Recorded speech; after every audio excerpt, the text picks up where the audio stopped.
கிறிஸ்து இயேசுவுக்குள் மிகவும் அன்பாய் அழைக்கப்பட்டு தெரிந்து கொள்ளப்பட்டிருக்கிற அன்புக்குரிய சகோதர சகோதரிகளே, உங்கள் அனைவருக்கும் கிறிஸ்து இயேசுவுக்குள்ளான அன்பின் வாழ்த்தலை தெரிவித்துக் கொண்டு, இந்த ஒரு மாலை பொழுதிலும் கூட நம்மளை ஒன்று கூட்டி சேர்த்த நம்முடைய பரமபிதாவுக்கும் நம்முடைய அருமை இரட்சகர் இயேசு கிறிஸ்துவுக்குமாக நன்றிகளையும் சோத்திரங்களையும் எடுத்துக்கொண்டு, இந்த ஒரு மாலை நேர கூடிகைக்கு ஆரம்ப ஜெபத்தை நம் மத்தியிலே இருக்கிற சகோதரர் பாஸ்கர் அவர்கள் வந்து ஜெபிக்குமாறு சபையின் சார்பாக அன்புடன் கேட்டுக்கொள்கிறேன்.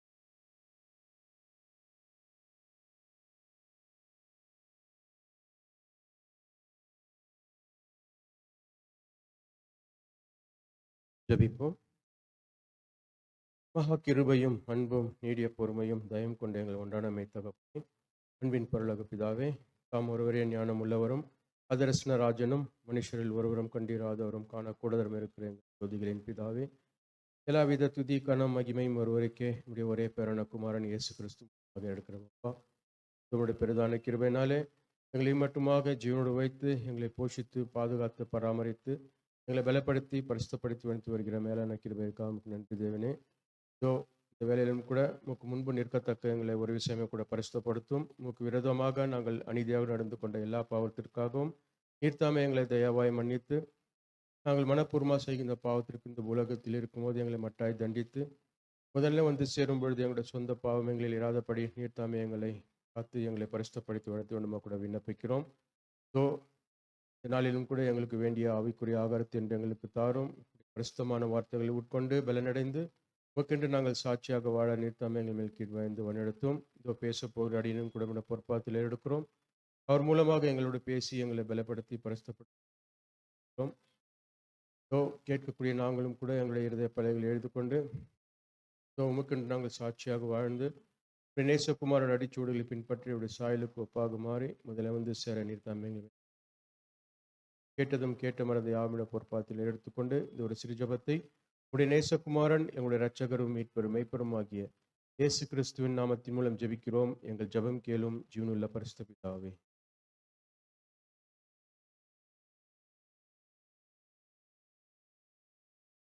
அன்பான சகோதர சகோதரிகளே, இந்த ஒரு நாளிலும் கூட லைஃப் ஆஃப் கிரைஸ்ட் நம்ம தொடர்ந்து பார்த்து கொண்டு வருகிறோம்.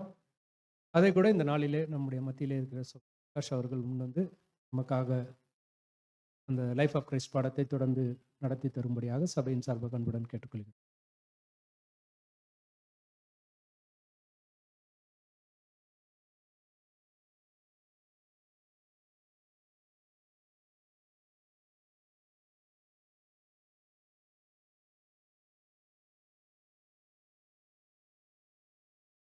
கிறிஸ்து இயேசுவுக்குள் மிகவும் பிரியமாக அழைக்கப்பட்டிருக்கக்கூடிய அன்புக்குரிய சகோதரர்களே, சகோதரிகளே, உங்கள் யாவருக்கும் பிதாவாகிய தேவனுடைய நாமத்தினால், நமது அருமை இரட்சகர் ஆண்டவராகிய இயேசு கிறிஸ்துவின் நாமத்தினாலும் கிருபையும் சமாதானமும் பெருக கடவுது என்ற வாழ்த்துதலோடு கூட சபையார் அனைவருக்கும் மாலை வணக்கத்தை தெரிவித்துக் கொள்கிறேன். தேவனுடைய பெரிதான கிருபை மீண்டுமாக அவருடைய சமூகத்தில் நிற்கவும், அவருடைய பரிசுத்த வார்த்தைகளை பேசவும் அடியனுக்கு பாராட்டி இருக்கிற கிருபைகளுக்காக நன்றி. நமக்கு விசேஷ விதமாக கடைசி கால திருச்சபையின் பாத அங்கங்களுக்கு 7ஆம் தூதன் மூலமாக கொடுக்கப்பட்ட விசேஷ விதமான வேதத்துள்ள மகத்துவங்களை இன்னும் ஆழமாக உணர்ந்து தேவனிடத்தில் கிட்டி சேருவதற்கு தேவையான வேத வாக்கியங்களை அறிந்து கொள்ளும்படியாக தேவன் கிருபை பாராட்டி இருக்கிறார். அதற்காக பிதாவாகிய தேவனுக்கும் ஆண்டவராகிய இயேசு கிறிஸ்துவுக்கும் நன்றியை தெரிவித்துக் கொண்டு இந்த பாடத்துக்குள் கடந்து போகலாம்.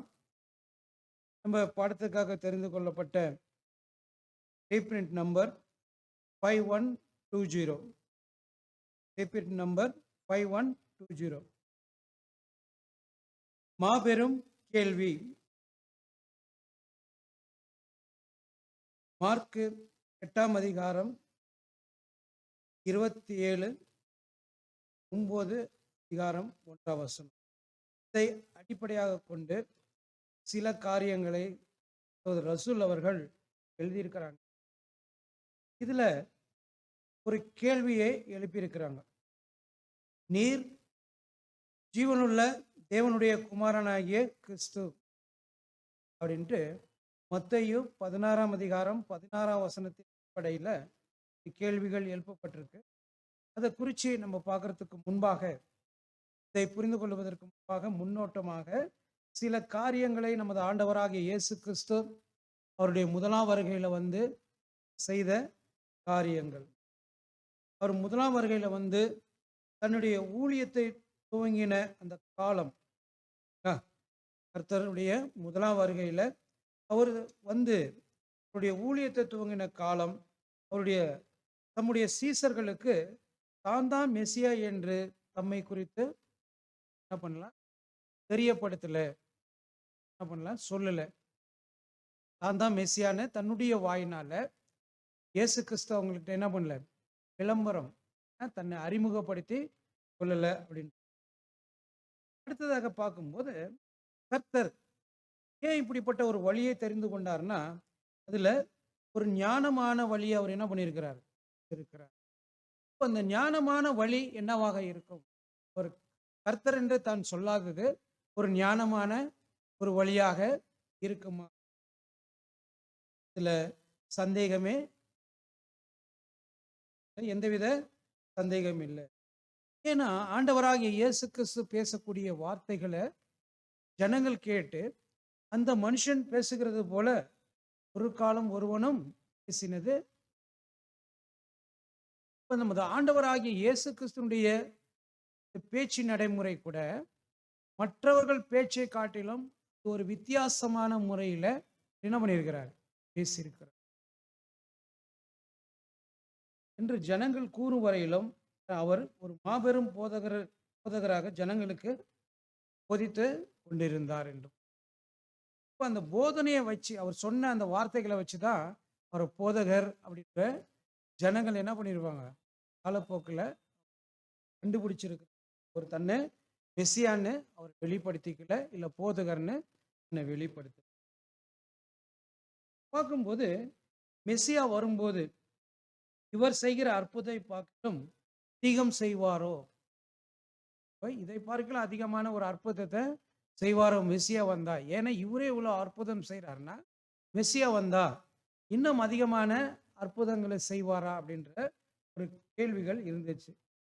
அப்படி ஜனங்கள் சொல்வது வரையிலும் அவர் ஜனங்களை சொஸ்தப்படுத்தி கொண்டே இருந்தார். அவங்க ஜனங்கள் வந்து அந்த அவருடைய காரியங்களை பார்த்துட்டு அவங்க இவரை காட்டிலும் மெசியா நிறைய காரியங்களை செய்வார்னு அவங்க எதிர்பார்க்கணும்ட்டு இன்னும் அதிகமாக என்ன பண்ணிட்டு இருந்தார், சொஸ்தப்படுத்துறது, சுகப்படுத்தி கொண்டே இருந்தார் என்றது.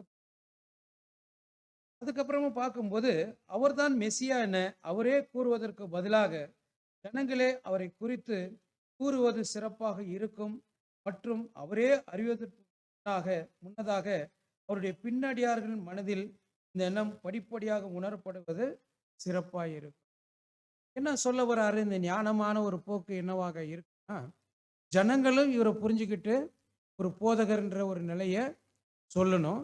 அதோடு கூட தன்னோட கூட சீடர்கள் அவருடைய கூட இருந்தவங்க அவங்க கூட அவர் என்ன பண்ணியிருக்கணும், உணர்ந்து சொல்லணும். அவருடைய பின்னடியார்கள் அப்படின்னு பார்க்கும்போது அவருடைய அடிச்சுவட்டை பின்பற்றக்கூடியவர்கள் கூட, அவரை ஃபாலோவர்ஸ் இருக்கிறாங்க இல்லைங்களா, அவங்க கூட சொல்லணும் அப்படின்றத பார்க்குறார். எப்படின்னா அந்த எண்ணம் அவங்களுக்குள்ளேயே படிப்படியாக வளரணும், அவங்களுக்குள்ளேயே படிப்படியாக வளரணும். இவருடைய செயல்கள் அவருடைய பேச்சை பார்த்துட்டு அப்படியே வளரணும்னு எதிர்பார்க்க. இதுதான் முதல் பகுதியில் ஒரு ஆண்டவராக இயேசு கிறிஸ்து நமக்கு சொல்றார். இப்படி அவரை தன்னை வந்து மெசியாவாக கூறாம அவங்களே உணர்ந்து கொண்டு சொல்லணும் அப்படின்ற ஒரு கான்செப்ட்ல ஆண்டவராகிய இயேசு கிறிஸ்து இருந்திருக்கிறார் என்பதை நம்ம அடுத்த பரம் நம்ம பார்க்கும்போது, எனினும் தம்முடைய சீசர்கள் இதை அறிய வேண்டும் என்று கர்த்தர், எப்படின்னா தன் சீசர்கள் இவருடைய அந்த எண்ணத்தில் தோன்றி படிப்படியாக தோன்றி எப்படின்னா இவர் மெசியான்னு அவங்க என்ன பண்ணணும், அறிந்து கொள்ளணும் அப்படின்ற ஒரு விஷயம். மேலும் ஜனங்கள் என்னை யார் என்று சொல்கிறார்கள், ஒரு கேள்வியை அங்கே எழுப்பு. இது அவங்களுக்குள்ளே தோன்றணும். அப்படி தோன்றும் போது அந்த ஜனங்கள் என்னை யார் என்று அவங்க புரிந்திருக்கிறாங்க அப்படின்னு ஒரு கேள்வியை அவர் எழுப்புறார். அப்ப அப்போ அந்த கேள்வி கேட்டோன்னே அதற்கு சீசர்கள் அவங்க சொன்ன பதில்கள், அவங்க என்ன சொன்னாங்கன்னா, அவரை மரித்தோரிலிருந்து எழுந்த யோவான் ஸ்நானகன் அப்படின்னு ஒரு சிலர் ஜனங்க சொல்றாங்க. ஒரு சிலர் மரித்தோரிலிருந்து எழுந்த எலியா என்று சொல்கிறாங்க. வேறு சிலர் அவரை என்ன சொல்றாங்கன்னா, தீர்க்கதரிசிகளில் ஒருவர் என்று கூறுவதாக அங்க ஜனங்கள் 3 விதமாக ஆண்டவராகிய இயேசு கிறிஸ்துவை பத்தி அவங்க புரிஞ்சுக்கிட்டதை சொல்றாங்க. ஏன்னா, அப்படிப்பட்ட வசனங்கள் இருக்கு. அந்த வசனங்கள் அடிப்படையில அந்த ஜனங்கள் என்ன பண்ணியிருக்கிறாங்க, பின்னால வந்து ஏன்னா கர்த்தருக்கு வழியை ஆயத்தம் பண்ணக்கூடியவர் யோவான் ஸ்நானகனா இருக்கிறது. அந்த மெசியா வருவதற்கு முன்பாக இவங்கெல்லாம் வரணும் அப்படின்னு எதிர்பார்த்தனால தான் இந்த ஜனங்க என்ன பண்றாங்க, அப்படிப்பட்ட வார்த்தைகளை அவங்க பயன்படுத்துறாங்க. ஏனோ தானோன்னு சொல்லல, அவங்க சொல்லக்கூடிய அந்த வசனங்கள். ஏன்னா மல்கியா 4ஆம் அதிகாரத்துல எலியா முந்தி வர வேண்டும் அப்படின்ற அந்த வசனங்கள்லாம் இவங்களுக்கு தெரிஞ்சிருந்தனால இயேசு கிறிஸ்துவை அவங்க என்ன புரிஞ்சிருக்கிறாங்கன்னா, இவரு இப்படிதான் இருக்கிறார், மரித்தோரிலிருந்து எழுந்து யோவான் ஸ்நானகன் வந்திருக்கலாம், இல்லைன்னா மரித்தோரிலிருந்து எலியா வந்திருக்கலாம், இல்லை தீர்க்கதரிசிகள்ல ஒருத்தரா வந்து நம்ம முன்னாடி இப்படிப்பட்ட காரியங்களை இவர் செய்கிறார். அடுத்ததாக ஆண்டவராகிய இயேசு கிறிஸ்து அவர்கள் சொல்வது சரியாக இருந்தாலும், நீங்கள் என்னை யார் என்று சொல்கிறீர்கள். அவர் எதிர்பார்க்கிறதே யாருக்கிட்டனா, யாருக்கு தெரியணும் அப்படின்னு அவர் எதிர்பார்க்கிறாரோ அவங்கள பார்த்து கேட்கிறார். நீங்கள் என்னை யார் என்று சொல்கிறீர் என்று கர்த்தர் அவரிடத்துல கேட்கிறார். அந்த ஆண்டவராகிய இயேசு கிறிஸ்து சீடர்கள்ட்ட கேட்கிறார். அதற்கு பிரதி உத்தரமாக, நீர் ஜீவனுள்ள தேவனுடைய குமாரனாகிய கிறிஸ்து என்பதை அப்போஸ்தலனாகிய பேதுரு அவர்கள் என்ன பண்றாரு, அங்க பதிவு செய்யறதாக. அந்த பேதுருடைய பதில் அது சரியானதாக இருக்கும்போது, யோனாவின் குமாரனாகிய சீமோனே நீ பாக்கியவான். ஏன்னா முதல்ல ஜீவனுள்ள தேவனுடைய குமாரன் ஆகிய கிறிஸ்து என்பது தெரியக்கூடிய ஒரு ஸ்லாக்கியமும் பாக்கியமும் தேவன் வெளிப்படுத்தியிருக்கிறார் என்பதை கேட்டோன்னே ஆண்டவர் அவர் புரிஞ்சிருக்கிறாரு அப்படின்னு சொன்னோன்னே, நீ என்ன பண்ற, நீ பாக்கியவானாக இருக்கிற அப்படின்னு சொல்லிட்டு அதோடு நிறுத்தாம, இது உனக்கு எப்படி வெளிப்பட்டதுன்னு கூட அந்த இடத்துல சொல்றார். என்ன சொல்ல வர்றாருன்னா, மாம்சமும் இரத்தமும் என்ன பண்ண முடியாதுன்னா இதை வெளிப்படுத்தவில்லை, பரலோகத்தில் இருக்கிற என் பிதாவே இதை உனக்கு வெளிப்படுத்தினார்.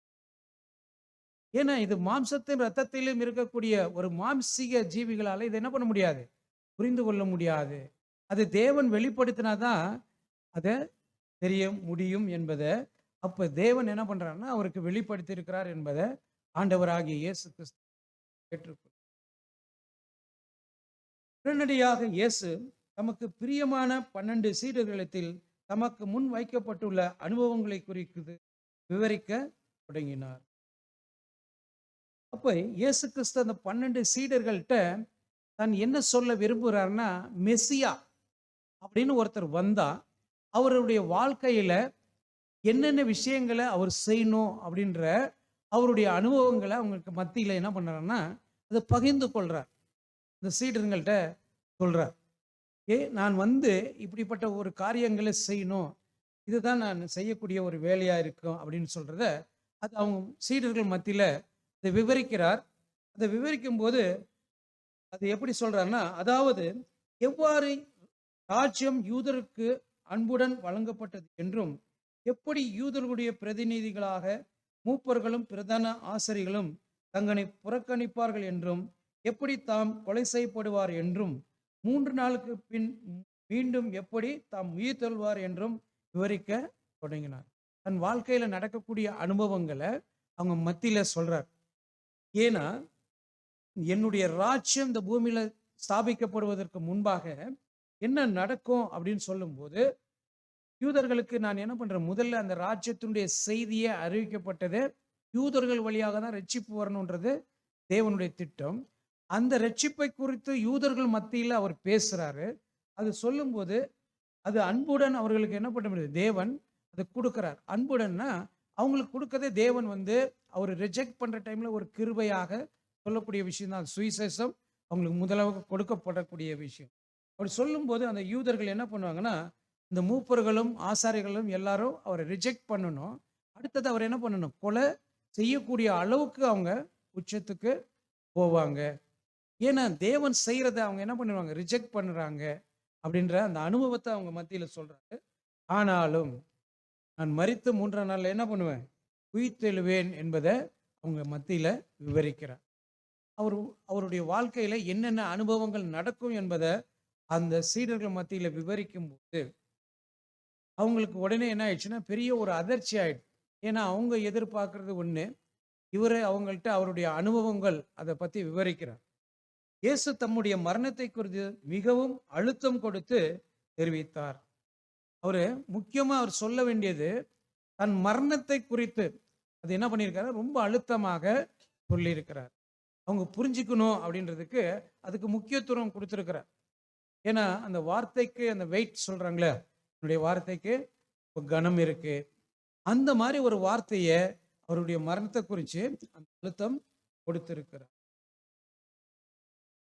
அப்போ அதனால சீடர்கள் என்ன பண்ணியிருக்காங்கன்னா ஓரளவுக்கு அதை என்ன பண்ணியிருக்காங்கன்னா புரிந்திருக்கிறாங்க. சொன்னதுல அவங்க ஓரளவுக்கு புரிந்திருக்கிறாங்க. ஆனா யூதாஸுக்கு மட்டும் ரொம்ப என்ன ஆயிடுதுன்னா கோபமும் ஏமாற்றமும் அடைகிறார். ஏன்னா அவர் ஒரு கோணத்துல அவர் ஒரு எதிர்பார்ப்போடு இருக்கிறார். சீடர்கள்லயே அவர் வித்தியாசமா இருக்கிறார். இப்படியாக இயேசு தம்முடைய எதிர்காலத்தை குறித்த கண்ணோட்டம் கொண்டிருப்பது என்பதும் கர்த்தருக்கும் அப்போஸ்தலருக்கும் அவமானமாக இருப்பதாக. இப்படி ஒருவேளை நடந்துருச்சுன்னா ஆண்டவருக்கும் ஒரு அவமானம், அதுல அவர் நம்பியிருக்கிற அப்போஸ்தலர்களுக்கும் ஒரு அவமானம் ஆயிடும். ஏன்னா இவர் வந்திருக்க திட்டத்தை சக்சஸ்ஃபுல்லா முடிக்காம இவர் என்ன ஆயிடுவாரு, ஒரு முடிவுக்குள்ள வந்துடுறாரு அப்படின்ற ஒரு எண்ணம் அவங்களுக்குள்ள வந்துருச்சு. இவரை கொலை செஞ்சிட்டா இவர் செய்ய வேண்டிய வேலைகள் முழுமையா அடையாது. அதனால ஃபெயிலியர் ஆச்சுன்னா கர்த்தருக்கும் அப்போஸ்தலருக்கும் என்ன ஆயிடும், ஒரு அவமானம் ஆயிடும் அப்படின்ற காரணம். இப்படியெல்லாம் இயேசு எதிர்பார்த்து கொண்டிருப்பாரானால் அது அவருடைய போக்கை மாற்றி அமைக்கும் மற்றும் விரைவில் அவர் மேல் ஒரு விவரத்தை கொண்டு வரும் அப்படின்றார். கர்த்தர் இப்படியாக அவருடைய வழியை, அவருடைய போக்கு இருக்குது இல்லைங்களா, அவர் பிளான்ல ஒருவேளை இந்த போக்கை இயேசு என்ன பண்ணியிருக்காருன்னா இப்படியெல்லாம் எதிர்பார்த்து கொண்டிருந்தாருன்னா அது அவருடைய போக்கை மாற்றி அமைக்கும், அவருக்கு பெரிய ஒரு விபரீதத்தை கொண்டு வந்துடும். நமது ஆண்டவராகிய இயேசு கிறிஸ்துடைய போக்குல பெரிய ஒரு மாற்றத்தை ஏற்படுத்திடும் அப்படின்னு சொல்லிட்டு கர்த்தரால் சீசர்களுடைய மனதில் பதிய வைக்கப்பட்ட அவர்களது அனைத்து நம்பிக்கைகளும் தகர்த்துவிடும். இவர் இப்படி செஞ்சிட்டாருன்னா, அவர் போக்கை மாத்திட்டாருன்னா அவங்க நம்பிக்கையெல்லாம் உடைஞ்சு போயிடும் அப்படின்றார். இவங்க எந்த ஹோப்போட அவரை பின்பற்றி வந்தாங்களோ அதுவே என்ன ஆயிடும், எல்லாம் ஃபெயிலியர் ஆயிடும் அப்படின்னு அவர் பேசுறார். அதாவது கர்த்தருடைய அவருடைய சிங்காசனத்தில் உட்காருதல் முதலிய நம்பிக்கைகள் தகர்ந்து விடுவதாக இருக்கும் என யூதாஸ் கருதினார்.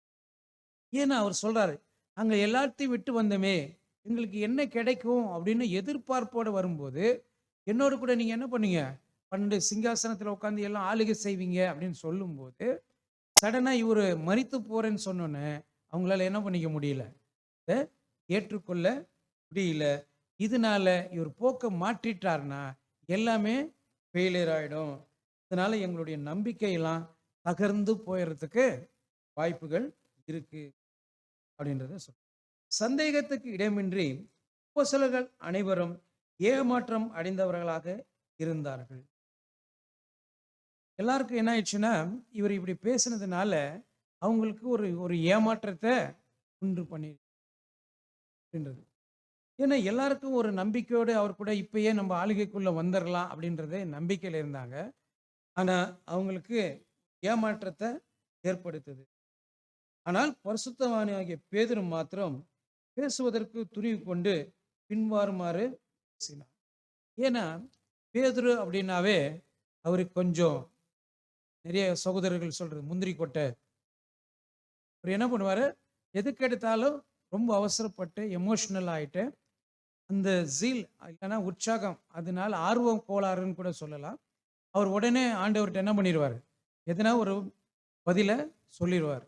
அந்த மாதிரி சொல்லும்போது அவரு எப்படி இருக்கிறாருன்னா, ஆண்டவரே இது உமக்கு நேரிடக்கூடாது, உமக்கு இது சம்பவிப்பது, உங்களுக்கு நீங்க மரிக்கிறேன்னு சொல்றது சம்பவிக்க கூடாது, உங்களுக்கு இது நேரிடவும் கூடாது அப்படின்னு அவர் மேல இருக்கக்கூடிய ஒரு அன்பு அப்படின்றது கூட வச்சுக்கலாம். இல்ல ஆர்வ கோளாறு கூட இருக்கலாம். ஏன்னா அன்பு கூட எக்ஸ்ட்ரீமா போச்சுன்னா பிரச்சனையில முடிஞ்சிரும் இல்லைங்களா? அந்த மாதிரி இவர் சொல்றாரு, நாங்கள் அனைவரும் அறிந்திருக்கிறபடி நீர் மெசியாவாக இஸ்ரவேலின் சிங்காசனத்தை அடியவைய. நாங்க என்ன புரிஞ்சிருக்கிறோம் அப்படின்னு பார்க்கும்போது, உங்களுடைய ராஜ்யத்தை இந்த பூமியில ஸ்தாபிப்பீங்க, அதுல நாங்க என்ன பண்ணுவோம், இந்த சிங்காசனத்துல இருக்கலான்ட்டு நாங்க இருக்கிறோம். நீங்க எப்படின்னா நீங்க அந்த சீட்ல என்ன பண்ணிடுவீங்க, உட்கார்ந்துருவீங்க. ஏன்னா தீர்க்க தரிசனங்கள் அப்படி இருக்குது. அந்த தீர்க்க தரிசனங்களின் அடிப்படையில இவங்க நம்பிக்கைகளும் அப்படி இருக்குது. அந்த தீர்க்க தரிசனத்தை வச்சுதான் இவங்க எதிர்பார்க்கிறாங்க. எப்படின்னா இவர் என்ன பண்ணுவாரு, இவர் வந்து அந்த உரிமைக்காரர் வந்து இந்த சிங்காசனத்துல அமர்ந்துருவார் அப்படின்ற அந்த நம்பிக்கையில தான் இருக்கிறாங்க. பிற்பாடு உலகத்தின் சிங்காசனத்தை அடைந்து மனித சந்ததி முழுவதற்கும் ஆசீர்வாதத்தை கொண்டு வருவீர்.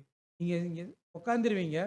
அப்புறம் என்ன பண்ணுவீங்கன்னா, இந்த உலகத்துல இந்த சிங்காசனத்துல அமர்ந்து இந்த உலகத்துக்கே நீங்க என்ன பண்ண போறீங்க, பெரிய ஒரு ஆசீர்வாதத்தை கொண்டு வருவீங்க. ஏன்னா அவருடைய ஜெபங்கள் கூட அப்படிதான் இருக்கு. பரலோகத்தில் செய்வது போல பூலோகத்திலும் செய்யப்படும். அவர் ராஜ்யம் இந்த பூமியில கூட வரும், பெரிய ஒரு ஆசீர்வாதத்தை கொண்டு வரும் அப்படின்ற அந்த ஒரு கோணத்துல அவங்க பார்க்க. மேலும் நீர் வாக்களித்துள்ள பிரகாரமாக நாங்களும் உடைய சிங்காசனத்தில் உம்மோடு கூட காணப்படுவோம். நீங்க சொன்னீங்க இல்லையா, நீங்களும் என்னோடு கூட உட்காருவீங்க என்று. இப்படிப்பட்ட ஒரு காரியத்துல நாங்களும் எதிர்பார்த்து இருக்கிறோம். அதனால உங்களுக்கு என்ன பண்ணக்கூடாது, இது நேரிடக்கூடாது, உங்களுக்கு சம்பவிக்க கூடாது. ஏன்னா நீங்க சொன்ன வார்த்தையின் அடிப்படையில தான் நான் பேசிட்டு இருக்கேன். அவங்க அந்த அளவுக்கு அவருடைய வார்த்தைகளை என்ன பண்ணியிருக்காங்கன்னா கவனிச்சிருக்கிறாங்க. ஆண்டவர் சொன்ன வார்த்தைகளை அவங்க புரிந்து கொள்ளுதல் கவனிச்சு அவங்க ஒரு மாதிரி புரிஞ்சிருக்கிறத அன்பான சகோதரர். அப்படி சொன்னே ஆண்டவராக இயேசு கிறிஸ்து, நீ சரியா சொன்ன, முன்னாடி சொன்னதை சரின்னு சொன்னாரு, பின்னாடி சொன்னதை என்ன பண்ணல, சரின்னு சொல்லல. அப்ப முன்னாடி சொன்னதுக்கு என்ன சொன்னாரு, இது மாம்சம் ரத்தமும் இதை உனக்கு வெளிப்படுத்தல, பரலோகத்தில் இருக்கிற என் பிதாவே உனக்கு வெளிப்படுத்தினார் சொன்னார். இப்ப என்ன சொல்ல வராரு இந்த வார்த்தைக்குன்னு போது சொல்லும்போது, எனக்கு பின்னாக போ சாத்தானே அப்படி சொன்னனே. இப்படியாக பரிசுத்தனாக பேதுரு நடந்து கொண்டதின் காரணமாக அவர் தெய்வீக திட்டத்தையும் சித்தத்தையும் எதிர்க்கின்றவராக. இப்ப தேவனுடைய சித்தம் ஒன்று இருக்கு, அவருடைய திட்டம் ஒன்று இருக்கு. அது ரெண்டையும் எதிரான ஒரு வார்த்தைகளை அவன் பயன்படுத்தினத அவருக்கு ஆண்டவர் அதை என்ன பண்ண முடியல, ஏற்றுக்கொள்ள முடியாதனால அவர் இப்படி பேதுரு பேசின அந்த காரணத்தின் விதமாக அவர் என்ன சொல்றாருன்னா, தெய்வீக திட்டத்திற்கு மையமாக இருக்கும் இயேசுவின் மரணத்தினால் முதலாவது சபைக்கும், அடுத்தது இஸ்ரவேலுக்கும், இறுதியில் சகல ஜனங்களுக்கும், பாஷைக்காரர்களுக்கும் கோத்திரம் உள்ள பல்வேறு வாக்குத்தத்தங்கள் நிறைவேறும். இப்ப எப்படி இந்த ஆசீர்வாதங்கள் இந்த ஜனங்க மேல வரும் அப்படின்னு பார்க்கும்போது, இயேசுவினுடைய அந்த மரணத்தின் மூலமாக தான் எல்லா ஆசீர்வாதங்களும் கடந்து வர வேண்டியதா இருக்கு. அது தேவனுடைய திட்டத்துல இயேசுவின் மரணம் ஒரு அச்சாணியை போல தேவனுடைய திட்டத்துல அதுதான் சென்டர் பாயிண்ட். அது இல்லாம எந்த ஒரு ஆசீர்வாதத்தையும் இந்த உலகத்துக்கு கொடுக்க முடியாது என்பதை ஆண்டவர் அங்க சொல்ல விரும்புகிறார். இது நேரிடக்கூடாது அப்படின்னா தேவனுடைய திட்டத்துக்கும் தேவனுடைய சித்தத்துக்கும் அது விரோதமாக இருக்குது. அப்படி நிறைவேறினாதான், ஒரு மரணம் அடைஞ்சாதான் சபைக்கும் அது இஸ்ரவேலுக்கும் அப்புறமேட்டு அவனுடைய சகல ஜாதிகள் பாஷைக்காரர்கள் அநேக கோத்திரங்களுக்கு இந்த ஆசீர்வாதங்கள் என்ன பண்ணும், கடந்து போகும். இந்த வாக்கு தத்தங்கள் தேவன் சொன்ன அந்த வாக்கு தத்தங்கள் எல்லாரும் மேலேயும் நிறைவேறும் என்பதை, இயேசுவை அவருடைய அர்ப்பணிப்பின் ஆரம்பத்தில் சாத்தான் தடை பண்ண முற்பட்டது போல இப்பொழுதும் தம்முடைய பலியில் தம்மை முழுமையான பட்சிக்கப்படுவதை தடை பண்ணுவதற்கு ஏதுவாக பேதுருவிடமிருந்து வெளிப்பட்ட இந்த வார்த்தைகள் காணப்படுவதை இயேசு அப்ப இயேசு கிறிஸ்து தன்னுடைய அர்ப்பணிப்பை தொடங்குறார். ஞானஸ்தானத்துல அந்த ஊழியத்தை துவங்கும் போது சாத்தான் வந்து எப்படி தவறான ஒரு ஆலோசனைகளை கொடுத்தானோ, அப்படியே இயேசு கிறிஸ்து இப்ப மரணம் நேரிடணும் அப்படின்னு சொல்லும்போது, இப்படி பேதுரு மூலமாக சாத்தான் என்ன பண்ணியிருக்கான், அவர் மூலமாக வெளிப்படும் போது பேதுருவை கடிந்து கொள்ளாமல் பேதுருக்குள் இருந்து அந்த பிசாசனுடைய அந்த ஆவி மூலமாக வெளிப்பட்ட அந்த ஒரு காரியத்தை தான் அவர் என்ன பண்றாரு, கடிந்து கொள்றார். அதுதான் சொல்றாரு, எனக்கு பின்னாக போ சாத்தானே. அப்படின்னா தேவனுடைய திட்டத்துக்கும் சித்தத்துக்கும் விரோதமாக எனக்கு தடையாக முன்பாக இருப்பதை நீ எனக்கு என்ன பண்ணு, பின்பாக போட்டுற. ஏன்னா நான் முன்னேறி செல்ல வேண்டி இருக்கிறதுனால அதை என்ன பண்ற, நீ பின்னாக போ. அது நீ என்ன பண்ணாத, தடையாக இருக்காது அப்படின்ற ஒரு வார்த்தையை பயன்படுத்துகிறார் என்பதை நமது ஆண்டவராகிய இயேசு கிறிஸ்து பேதுருக்கும் நமது ஆண்டவராகிய இயேசு கிறிஸ்துவும் சம்பாஷணையில இந்த ஒரு காரியத்தை வெளிப்படுத்துறார். என்ன பண்றாருன்னா, முதல் பகுதியில நல்லா தான் இருக்கிறார். ரெண்டாவது பகுதியில தான் அவர் என்ன பண்ணிடுறாருன்னா, ஒரு சித்தத்துக்கும் அவர் சித்தத்துக்கும் இப்படிப்பட்ட ஒரு காரியத்தை செய்யறத இவ்விஷயத்திற்கு மிகவும் அழுத்தம் கொடுக்கும் விதத்தில் இயேசு பரிசுத்தவான பேதுருவை நோக்கி, எனக்கு பின்னாக போ சாத்தானே என்று உன்னுடைய வார்த்தைகள் தேவனுடைய திட்டத்திற்கும் ஏற்றவைகளை சிந்தியாமல் மாறாக மனித கணிப்பு மற்றும் விருப்பத்திற்கு ஏற்றவைகளாக சிந்திக்கிறதை சுட்டி காட்டுகின்றது. இப்போ பார்க்கும்போது இந்த மரணத்தை குறித்து ஆண்டவர் கொடுத்த அந்த அழுத்தம் இருக்குதுங்களா, அந்த அழுத்தம் கொடுத்த அந்த விதத்துல இயேசு பரிசுத்த பேதுருவை நோக்கி எனக்கு பின்னாக போ, அந்த விஷயத்துக்கு இவர் என்ன பண்றாரு, எதிராக ஒரு வார்த்தை பேசும்போது என்ன சொல்ற, உன்னுடைய வார்த்தைகள் தேவனுடைய திட்டத்திற்கு இது என்ன ஏற்றதாக இல்லை, அதை குறித்து கூட உன் சிந்தனையில இல்லாம நீ மாறாக மனிதர்கள் கணிக்கிற மாதிரி என்ன பண்ணிட்டு இருக்க, யோசிக்கிற. இப்ப அவர் மனுஷர் இல்லையா, மனிதர் கணிக்கிற மாதிரி கணிக்கிறேன்னா, நீ இப்ப என்ன யோசிச்சிருக்கிற, தேவ சித்தத்தை யோசிச்சிருக்கணும். மனிதர்கள் இந்த உலகத்துக்குரியதை யோசிக்கிற மாதிரி நீ என்ன பண்ற, யோசிக்கிற. ஏன்னா தெய்வீக சித்தம் தான் இந்த பூமியில நிறைவேறும். மனிதனுடைய யோசனை சித்தங்கள் இந்த பூமியில நிறைவேறாது. அந்த மாதிரி மனிதனுடைய ஒரு கணிப்பு இருக்கு இல்லைங்களா, அந்த உலகத்தை குறிச்சு, அந்த மாதிரி கணிக்கிற நீ இப்போ. ஆனா தெய்வீக திட்டத்துடைய அந்த கணிப்பு உனக்கிட்ட என்ன இல்லை இல்லை என்பதை அங்க சொல்றாரு. அதான் சொல்ற, அவருடைய விருப்பத்திற்கு ஏற்றவைகளை சிந்திக்கிறதை உனக்கு சுட்டி காட்டுறது. மனிதனுடைய கணிப்புக்கு ஏற்றதை சிந்திக்கிற. ஏற்ற காலத்துக்குரிய உணவாக பின்னடியார் உணவாக இன்னும் காணப்படாது இருந்த காரியத்தை எளிமையான விதத்தில் இயேசு பின்னடியாருக்கு தெளிவுபடுத்திட ஆரம்பித்தார். இப்ப பின்னால நடக்கக்கூடிய சில விஷயங்கள், இந்த வசனங்களை என்ன பண்றாருன்னா, ஒரு காரியங்களை அவங்களுக்கு தெளிவுபடுத்த விரும்புகிறார். அது எப்படி சொல்றாருன்னா, எளிமையான விதத்தில் அவங்க புரிஞ்சு கொள்ள முடியாத கஷ்டப்படுறதை பார்த்துட்டு அவங்களுக்கு என்ன பண்றாருன்னா, இன்னும் எளிமையாக சொல்லிக் கொடுக்க ஆரம்பிக்கிறார். அதாவது அவருடைய வேலையின் எந்த ஒரு பாகத்திலும் அவருடன் பங்கடைய விரும்புகின்றவர்கள் மட்டுமே தாங்கள் கொண்டிருக்கும் பூமிக்குரிய அனைத்தையும் இழக்க வேண்டியிருக்கும் என்பதை, தன்னைத்தான் வெறுத்து தன்னுடைய சிலுவையை எடுத்துக்கொண்டு மீட்பரின் அடிச்சுவடுகளை பின்தொடர வேண்டும் என்ற விருப்பங்களை எளிமையான வார்த்தைகள் இயேசு தம்முடைய பின்னாடியாருக்கு தெளிவுபடுத்த,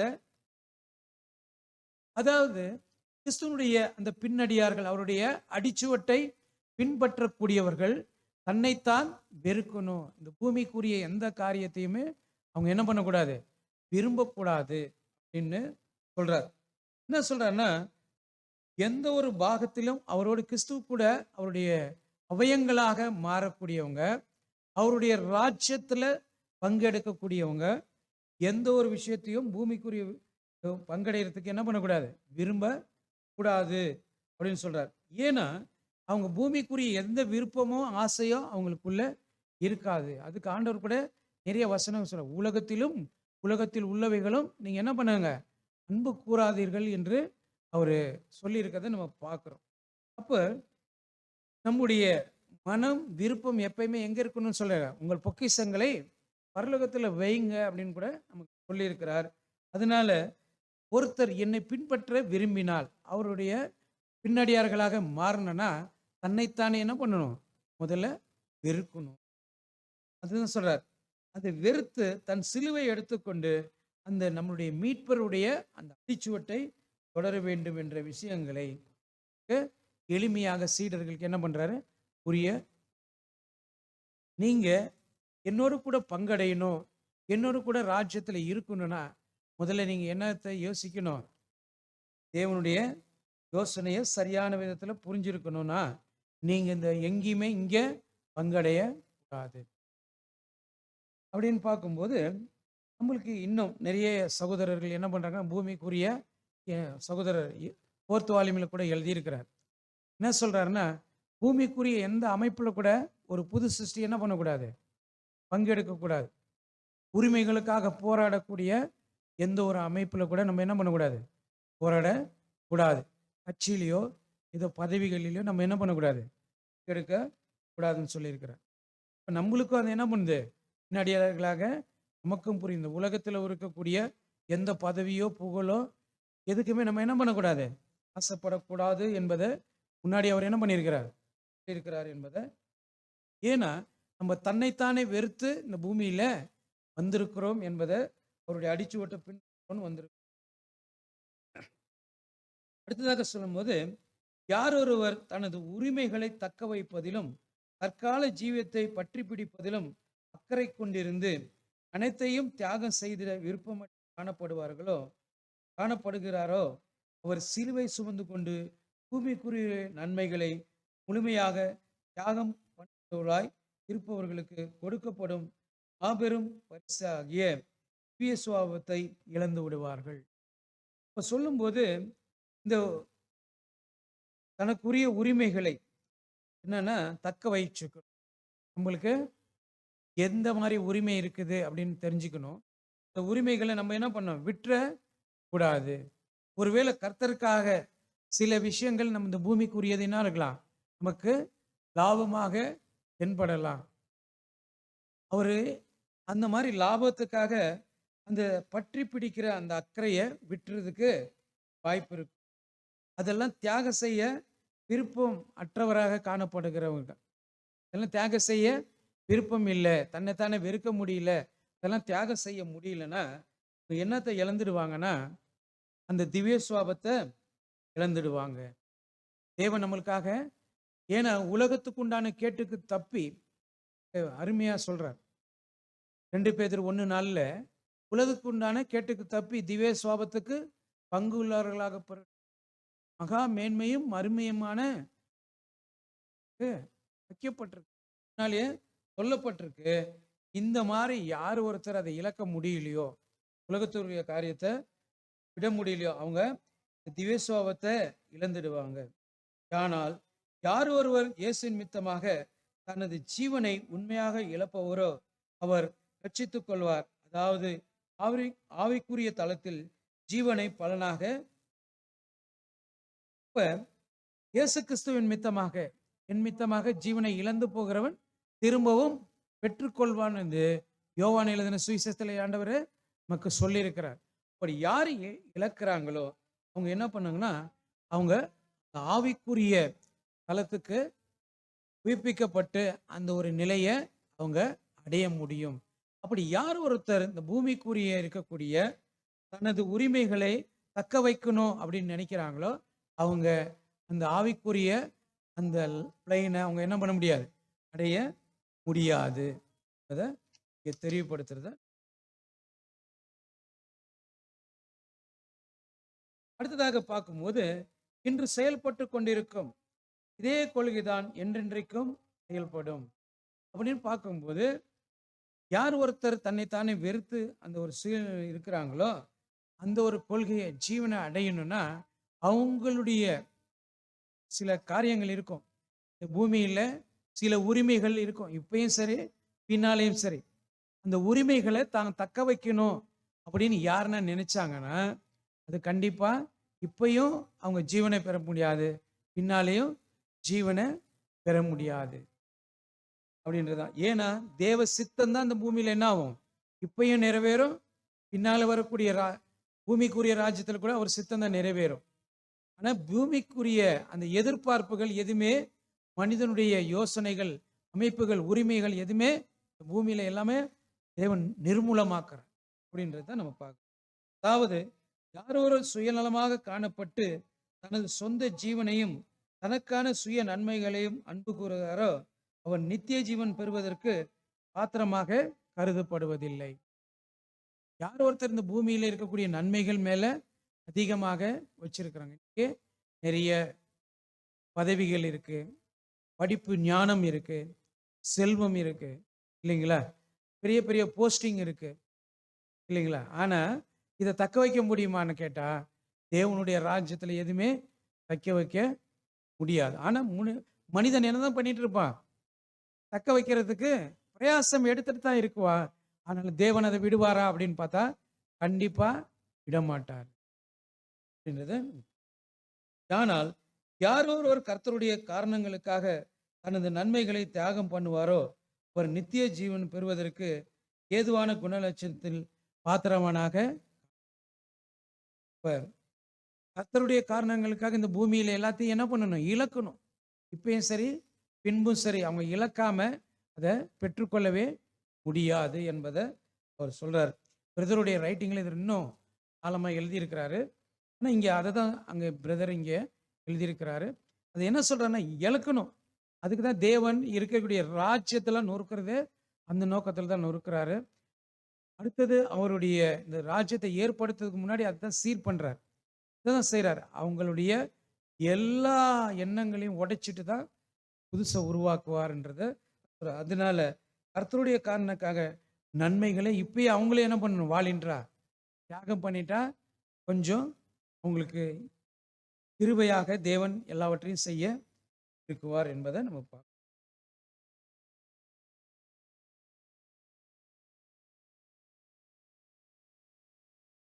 அப்படி யார் ஒருத்தர் பண்ணுவாரோ அவர்தான் நித்திய ஜீவன் பெறுவதற்கு குணலட்சணத்தில் பாத்திரவான்களாக காணப்படுவார்கள் என்பதை நம்மால புரிந்து கொள்ள முடியும்.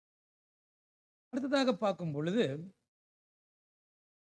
சப்டாபிக்ல என்ன சொல்றாருன்னா மனுஷனுக்கு லாபம் என்ன.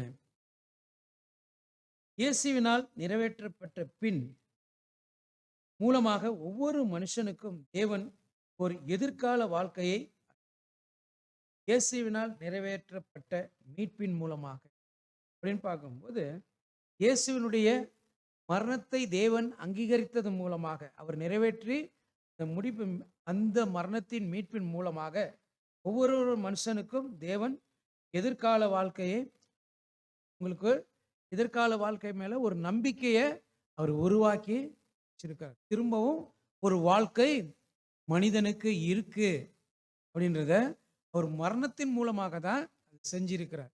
ஏன்னா இயேசு மரித்து உயிர்த்தெழலைன்னா இந்த ஒரு நம்பிக்கையே மனுஷனுக்கு இருக்காது, தேவனுடைய திட்டமும்.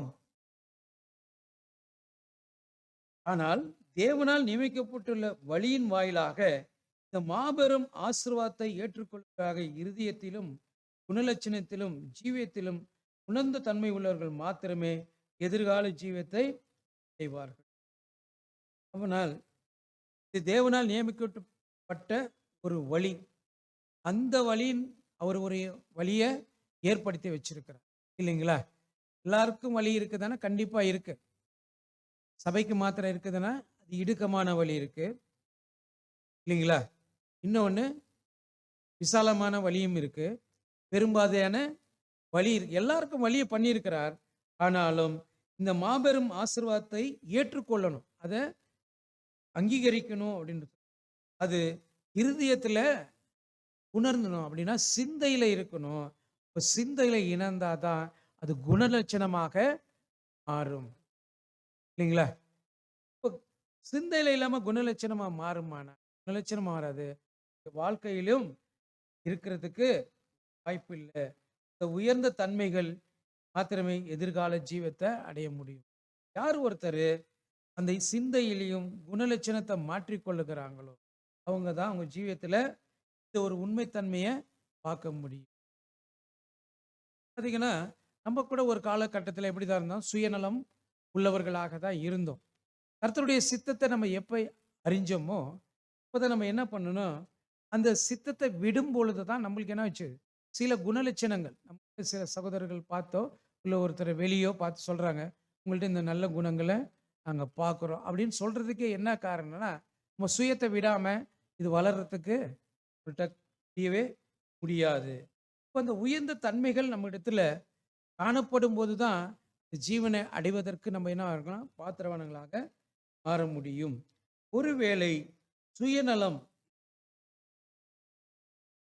ஒருவேளை மனுஷன் சுயநலத்திடம் உலகம் முழுவதையும் ஆதாயப்படுத்தாலும் கூட இந்த சுயநலம் அவனை பெற்றுக் கொள்வதற்கு பாத்திரமற்று போக சொல்லும்போது உலகம் முழுசையும் நீங்க ஆதாயப்படுத்தினாலும் தன்னுடைய ஜீவனை இழந்துட்டான்.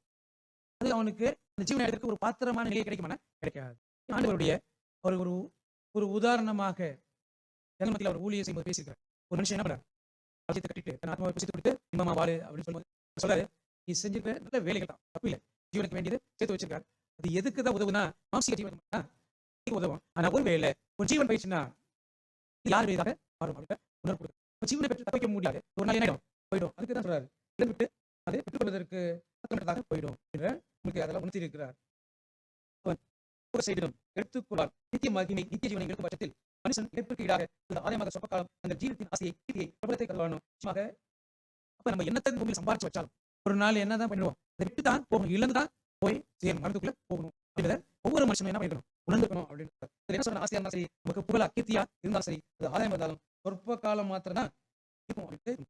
தேவன் தம்முடைய குமாரன் வாயிலாக எந்த ஒரு காலத்திலும் நித்திய காலத்துக்குரிய ஜீவனை உலக சின்னத்தை வளர்த்தல் என்பது முற்றிலும் அவசியமான காரியமாக உள்ளது என்பதை வேண்டும்.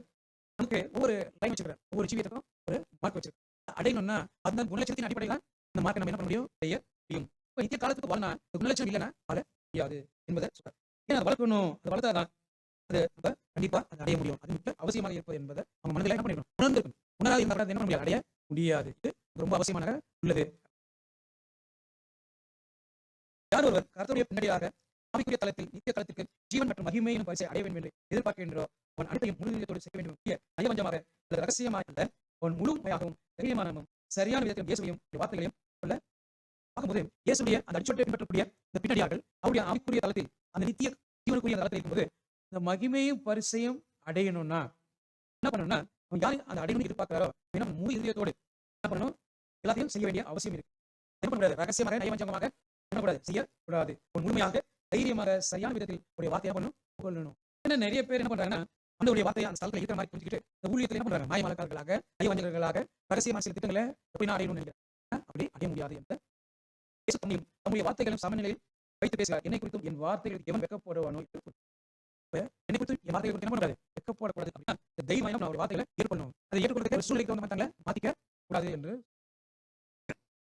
வார்த்தைகள் என்பது உபதேசங்கள் போதனைகளை குறித்து மனுஷன் மத்தியில் புறமில்லாமல் காணப்பட்டதால் சத்தியத்தை குறித்து வைக்கப்படுவதும் குறித்து வைக்கப்படுவதும் தேவனுடைய வார்த்தைகள் நாம் காண்பதை குறித்து கர்த்தரை அமைப்பதும் கோமதிப்பதையும் அவருடைய தேவனுக்கு நாம் அபாதங்களை நிரூபித்ததை குறிக்கின்றதாய் என்பது தகுதியற்றவன் தகுதியற்றவர்களாக மாறி எந்த ஒரு காரியம் பார்க்கும்போது கர்த்தருடைய போதனைகளை குறித்து வைக்கப்படுதல். இப்ப என்ன பண்ண, நம்ம கேட்ட அந்த சத்தியங்களை குறித்து வைக்கப்பட சொல்லும்போது என்ன பண்ணக்கூடாது, வைக்கப்படாம தைரியமாக சொல்றது. தைரியமா சொல்றது அப்படின்னா என்னன்னா, நம்ம இதயத்தில் என்ன பண்ணணும், கேட்டுக்கணும், புரிஞ்சுக்கணும். அப்ப நம்ம என்ன பண்ண முடியும், தைரியமாக அறிக்கை பண்ண முடியும். இல்ல சூழ்நிலைக்கு தகுந்த மாதிரி அவங்க நம்மள கண்டு பண்ணுவாங்களோ, இதனா அவர் பேசுவாங்களோன்னு என்ன பண்ணுவாரு, சில பேர் பாட்ட இருந்து பேசுறது சொல்லுவாங்க. தெய்வீக பிளான் அதே காலத்தில் அவர் நித்தியாக செய்து கொண்டு வருகிறார். அவர் நிறைய பிளான் பண்ணியிருக்கிறார். அவருடைய தெய்வீக திட்டத்தில் உலகம் படைத்திலிருந்து உலகம் முடிவு வரைக்கும் அவருடைய எதிர்ப்பு பின்பாக நித்திய ராட்சியத்தை குறித்தும் சொல்லியிருக்கிற என்ன பண்ணலாம் சொல்றதுக்கு நிறைய விஷயங்கள் இருக்கு. ஆனா அதை குறித்தும் வைக்கப்படுது இருக்கு. இப்ப தேவனுடைய போதனைகள் பார்க்கும்போது வார்த்தைகளை பற்றி என்ன பண்றது, வைக்கப்பட தைரியமா சொல்லணும். அப்படி ஒருவேளை வைக்கப்பட நம்முடைய வார்த்தை என்ன பண்றோம், அவநதிக்கிறோம். வார்த்தை கொடுக்க வேண்டிய கணத்தை என்ன பண்ணல, கொடுக்கல என்ன சொல்றேன் செய்யறாங்களோ தைப்பு பாத்திரங்களாக இல்லை என்பதை தகுதியற்றவர்கள் அவங்க அந்த ஒரு ஸ்தானத்துக்கு தகுதியற்றவர். உங்களை என்ன வச்சுக்கிறார், சாட்சிகளாக போய் அவருடைய திட்டத்தை அறிவிக்கிறதுக்காக. ஏன்னா நம்ம தான் உணர்ந்து நம்மளுக்கு தான் தெரியப்படுத்திக்கிறார். 2:2 நம்மளுக்கு தான் சொல்லிருக்காங்க. நம்ம தான் அந்த விஷயத்தை சொல்லணும். இது கண்டிப்பா நிறைவேறும் என்று சொல்றது. இன்னும் இசையால படிக்கும்போது ராஜ்யத்தில் அவருடைய பாதங்கள் அவர் என்ன பண்ணுவாங்கன்னா அவர் சுவிசேஷத்தை காரியங்களாக அறிவிப்பாங்கன்னு கூட பார்க்கிறோம். நம்ம சொல்லணும், அப்படி சொல்றதுதான் வச்சிருக்கிறாரு. ஆனால் வெட்கப்பட்ட கருதியற்றவர்களாக மாறிடுவோம். கிறிஸ்துவின் சபையாக இருப்பவர்கள் அவரால் தாவுக்கும்பாக குற்றமற்றவர்களாக நிறுத்தப்படும் வரையிலும் கிறிஸ்துவையும் தங்களுக்கு பதில் பேசுவதும் அவர்களுக்கு அவசியம். பார்க்கும்போது பிதாவுக்கு முன்பாக குற்றமற்றவர்களாக இருக்கணும்னா ஆண்டவராகிய இயேசு கிறிஸ்து எப்பயும் தேவைப்படுகிறார். ஏன் அப்படின்னு பார்க்கும்போது இன்னும் பூர்ண நிலையை அடையவில்லை. பூர்ண நிலையை அடைவதற்கு பிரயாசம் தான் எடுத்துட்டு இருக்கோம். இந்த பூர்ண நிலையை நம்ம எட்டல. அதுக்கு நமக்கு என்ன வேணும்னா நமக்கு உதவியாக நமது ஆண்டவராகிய இயேசு கிறிஸ்து எப்பொழுதும் நமக்கு தேவையாக இருக்கிறார் என்பதை அவசியம். ஒருவேளை அவர் தங்களுக்கு கண்டு பேசுவதை அவருக்கு வைத்துக் கொள்ள வேண்டும். அவர் மனுஷன் மத்தியில் அவருடைய நோக்கத்தை ஆதரிக்கிறதாக அவரை குறித்தும் உபதேசங்களுடைய வார்த்தைகளை கூட பார்க்கும்பொழுது ஒருவேளை அவர் கண்டு பேசுவதை நம்ம கூட அவர் இருக்கணும் நம்ம விரும்பணும்னா அது நம்மளோட தக்க வைத்துக் கொள்ளணும் அப்படின்னா நமக்கே இருக்கணும். இது நமக்கே உதவியாக இருக்கணும்னா என்ன பண்ணணும்? அவருடைய நோக்கத்தை நம்ம என்ன பண்ணணும்? ஆதரவளிக்கணும். அப்படின்னா அவரை சார்ந்து அவருக்கு ஆதரவாக காரியங்களை சொல்லணும். அப்படின்னு என்ன சொன்னா சொன்ன உபதேசத்தை தான் சொல்லணும். அவர் சொல்லாததை சொல்லணும் அவசியம் இல்லை. அவர் சொன்னதை சொன்னாவே போதும். நிறைய பேர் அவர் சொல்லாத சொல்றாங்க. நீ என்ன சொன்னா அவருக்கு ஆதரவைக்கிறனால கண்டதையும் சொல்லல. அவர் நமக்கு என்ன சொல்லிட்டாரோ அதை சொன்னாவே காணப்படலாம். கொலோசியர் 1:26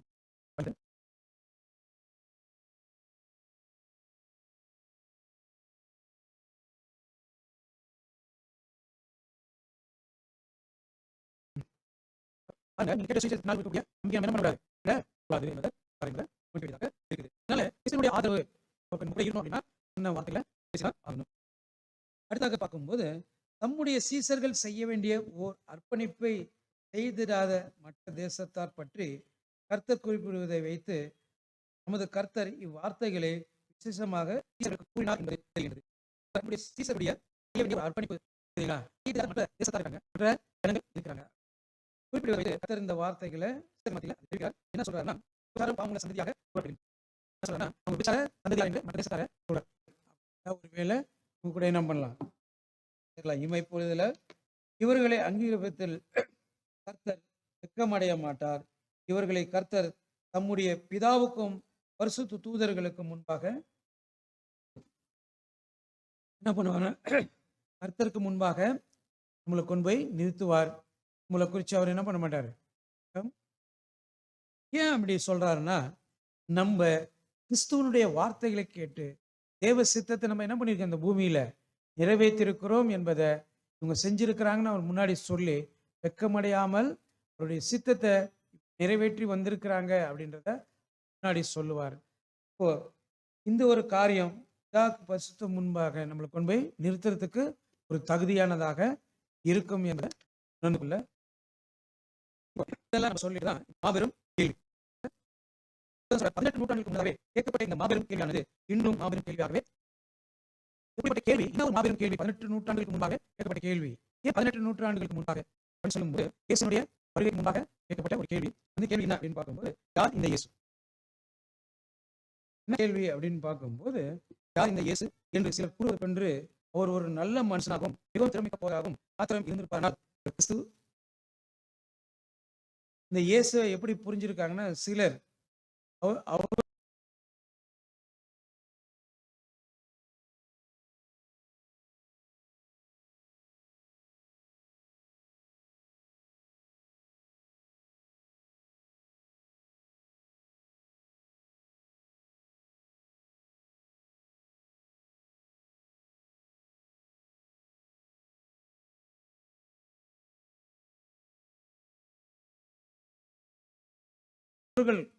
மற்ற ஜனங்கள் கூறுவது போல நம்ம என்ன பண்ண முடியாது, கூற முடியாது. ஒரு நல்ல மனுஷன் நல்ல பார்த்தீங்கன்னா இப்போ பார்த்தீங்கன்னா விவேகானந்தர் அவர் சொல்றாரு நல்ல ஒரு மனுஷனாக இந்த பூமியில் என்ன பண்ணியிருக்கிறார், வாழ்ந்திருக்கிறாரு.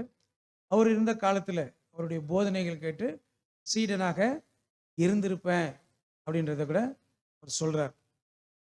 இப்படிப்பட்ட காரியங்களை நம்ம பார்க்கும் பொழுது இது இருந்திருப்பானால் அவர் கிறிஸ்துவாக இருக்கிறதுக்கு முடிஞ்சிருக்கிறார். ஏன்னா அவர் சொல்ற மாதிரி ஒரு பொதுவான ஒரு தோற்றத்தில் எடுக்க முடியாது. ஏன்னா அநேகர் இன்னைக்கு நல்ல மனிதர்கள் வாழ்ந்திருக்கிறாங்க, நல்ல போதனை பண்ணவங்கெல்லாம் இருந்திருக்கிறாங்க. திருவள்ளுவரை பற்றி கூட நிறைய பேர் பேசுகிறாங்க. இந்த மாதிரி நல்ல மனிதர்கள் இருந்திருக்காங்க. ஆனால் கிறிஸ்துவம் அவர்கள் ஒன்றா அப்படின்னு பார்த்தா கண்டிப்பாக இல்லை. ஏனெனில் கிறிஸ்துவிடம் இந்த அனைத்து பண்புகளும் காணப்பட்டாலும் கூட இதிலும் மேலானவரே கிறிஸ்துவாவார். எல்லா நிலையை காட்டிலும் இயேசு கிறிஸ்து மேலானவர் எல்லா பண்புகளும் அவர்கிட்ட இருக்கு.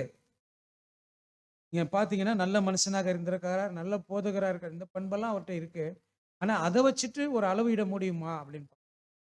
இதுக்கெல்லாம் ஒரு மேலான நிலைமையில இயேசு கிறிஸ்து இருக்கிறார். கிறிஸ்து இருப்பதற்கு நாம் அனைவருக்காகவும் நம்மை மீட்கும் பொருளாக கொடுத்திட்ட மனிதனாகிய கிறிஸ்து இயேசுவாக கூட இருந்திருக்க, கிறிஸ்துவாக இருக்க வேண்டும் என்றால் அவர் எல்லாருக்காகவும் தன் ஜீவனை கொடுத்திருக்கணும். மீட்பாக தன் ஜீவனையே கொடுத்திருக்கணும் அப்படின்றத பார்க்கிறோம். அப்போ பார்க்கும்போது அனைவருக்காகவும் அவர் என்ன பண்ணியிருக்கார்? மீட்கும் பொருளை கொடுத்திருக்கிறார். அதற்காக மனிதனாக இயேசுவாக இருந்திருக்க வந்திருக்கிறார் என்பதை உணர்ந்திருக்கணும். இதற்குரிய சாட்சி ஏற்ற காலங்களில் விளங்கி வருகிறது அப்படின்னு சொல்றார். ஏன்னா இதுக்குரிய சாட்சி இப்போ நம்மளுக்கு புரிஞ்சிச்சு. இயேசு தான் வந்து ஆதாமுக்கு ஈடாக அவர் தான் இந்த மனுஷனாக வந்து முதலாம் ஆதாமுக்கு 2ஆம் ஆதாமாக வந்து தன் ஜீவனை கொடுக்கணும் அப்படின்றது ஏற்ற காலங்களில் ஒவ்வொருடைய வாழ்க்கை பகுதியிலும் அது ஏற்ற காலங்களாக விளங்கி வருது. ஒருத்தருக்கு 20 வயசுல இருக்கலாம், ஒருத்தருக்கு 40 வயசுல இருக்கலாம், ஒருத்தருக்கு 50 வயசுல இருக்கலாம். அது அவங்களுக்கு ஏற்ற காலமாக இறங்குது. எதை குறித்து விளங்குறதுக்கு ஏற்ற காலம்னா, இயேசு கொடுத்த நமது ஆண்டவராகிய இயேசு கிறிஸ்து கொடுத்த ஈடுபலி எல்லாருக்கும் விளங்கக்கூடிய ஒரு ஏற்ற காலங்களை தேவன் என்பதை பார்க்கிறோம். அதில் விசேஷ விதமாக இயேசுனுடைய ஈடுபலியுடைய காலங்கள் இன்றைக்கு அதிகமாக எல்லாருக்கும் விளங்கக்கூடிய காலமாக, மாறாக பரத்திலிருந்து பிறந்தவராக அசாதாரணமான பிறப்பை கொண்டிருந்திருக்க வேண்டும் என்பதை குறிக்கிறது. பார்க்கும்போது அவர் என்ன புரிஞ்சிருக்கிறாங்க அப்படின்னு பார்க்கும்போது, அவர் பரத்திலிருந்து பிறந்தவராக அசாதாரணமான பிறப்பை கொண்டிருக்க வேண்டும் என்பதை ஒரு ஒரு சாதாரண மனிதனாக பிறந்திருக்க வேண்டும் என்பதை நிறைய பேர் புரிஞ்சிருக்கிறாங்க. ஏன்னா அவருடைய பிறப்பு இப்படிதான் புரியுது. காரணம் என்னன்னா, அவர் ஒரு ராஜாவாக ஒரு அரண்மனையில் பிறந்திருக்கணும் இல்லைங்களா? அவர் ஒரு அரண்மனையில் பிறந்திருக்கணும். அதே சமயம் அவர் பிறந்த இடம் ஒரு சத்திரம், வழிப்போக்கர்கள் தங்கக்கூடிய ஒரு இடத்துல பிறக்கிறார். அவர் ராஜாவாக அங்கீகரிக்க முடியல, ஒரு மீட்பராக கூட அவரை ஏற்றுக்கொள்ள முடியாத சூழ்நிலையில பிறந்திருக்கிறதுனால அவர் வந்து ஒரு அசாதாரணமான ஒரு பிறப்பை பிறந்திருக்கிறார். பரத்திலிருந்து வந்திருந்தாலும் அவருடைய பிறப்பு எப்படி இருக்கு? ஒரு மற்றவருடைய பார்வையில ஒரு சாதாரணமாக பிறந்திருக்கிறார் என்பதை குறிக்கக்கூடியதாக இருக்குது. வேதத்தில் நம்ம படிச்சா அப்படித்தான். ஏனெனில் அவர் சாதாரண விதத்தில் பிறந்திருப்பாரானால் அவர் ஆதாமின் மற்ற குமாரரை போன்று மரண தீர்ப்புக்கு உட்பட்டவராக இருந்து தம்மையே மற்றவர்கள் ரட்சிக்க முடியாதவராக காணப்பட்டிருந்திருப்பார். ஒரு சாதாரண ஒரு பிறப்பாக பிறந்துட்டார்னா, ஒரு மனுஷனாக தான் பிறந்தார் அப்படின்னு ஒரு புரிஞ்சிருந்தோம்னா, அவர் என்ன பண்ணியிருக்க முடியாது? ஆதாமுக்கு ஈடுபலியை கொடுத்திருக்க முடியாது. இது எல்லாருக்கும் என்ன பண்ணாரு? ரட்சிக்க முடியாதவராக இருந்திருப்பார். அவரால் ஈடுபலியே செலுத்திருக்க முடியாது. ஆனால் கிறிஸ்துவாக தேவனால் அனுப்பப்பட்டவராக ஒவ்வொரு மனுஷருக்காகவும் மரணத்தை ருசி பார்க்கும்படி அவர் பிதாவின் மகிமை துறந்து மாம்சமாக்கப்பட்டவராய் இருப்பாரானால் அவர் அப்பொழுது நாம் அவரை உலகத்துக்கான மாபெரும் மீட்பராக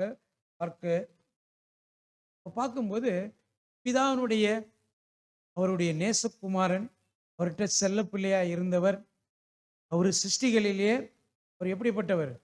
முதலாவது பிரதான சிருஷ்டி, தூதர்களுக்கு கூட பிரதான தூதர், அவ்வளோ ஒரு மேன்மை உள்ளவர். அவரை இந்த மாம்ச சரீரத்தில் வர வைக்கணும்னா எவ்வளோ ஒரு முக்கியமான ஒரு வேலையாக இருந்திருக்கு. அவருடைய பிறப்பை பற்றி நம்ம பார்க்கும்போது இன்னைக்கு உலக கிறிஸ்தவர்கள் என்ன பண்ணியிருக்கிறாங்க? அவர் பிறப்பை அசாதாரணமாக புரிந்து கொண்டு கொண்டாடிட்டாங்க. ஆனால் அவர் என்ன பண்ணியிருக்கிறார்?